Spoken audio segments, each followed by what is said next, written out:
Paid ourselves from ourselves. But we all look the same.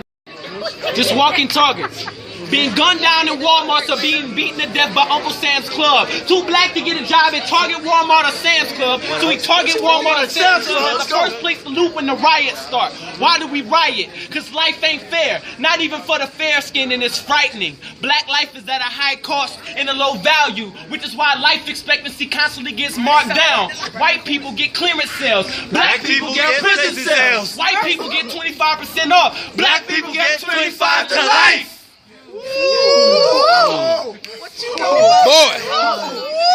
My wrist. Stones may break my bones, but chains and whips enslave me. A slavery that I unknowingly chose. I'm slave to the chains. It's funny how they hang from my neck. I wonder if Willie Lynch knew we would willingly be lynched as long as our nooses were covered in gold. I'm slave to the change. Not the change that Obama preached, but the change that McCain and Mitt jingled in their pockets right before they tossed it to us like pearls to the swine and watch us die over the ways that we choose to spend it. His gravestone said, yeah, but he died with some J's on. I'm slave to the turn up. How many times am I going to turn up before I turn up dead? Or even worse, not turn up at all. I'm slave to the Maury show. I watch it religiously. Maybe it's because I envy the kids who actually get to find out who their fathers are. Y'all Negroes still think y'all free, not realizing that the damage was done long before the regicidal bullet shot the king down. And even after those shots ring out, you can still hear the echoes through the ghettos and the streets now.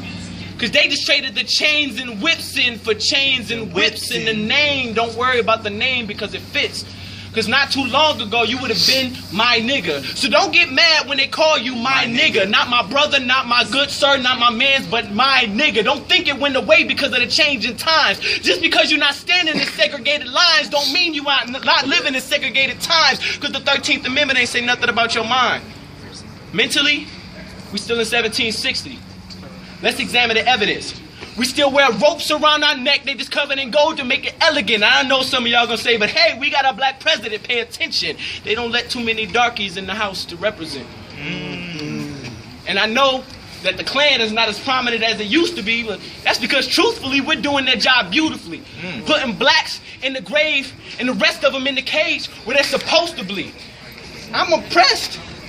Black people don't have to be actively oppressed because we're acting so upset we're retroactively oppressed by our own mind. Thinking that white people are holding us back when it's our own kind. I guess Rick Ross was wrong this whole time because these niggas can hold you back. These niggas can hold you back. Let's go. Pay attention. Saying that we're oppressed now because of slavery, like saying that you broke now because of the Great Depression. When you wake up and realize that your mind is your greatest weapon, realize that being black is not a choice, but being a nigga is, you can go on and realize that a free nigga is an oxymoron. Boy, goodness.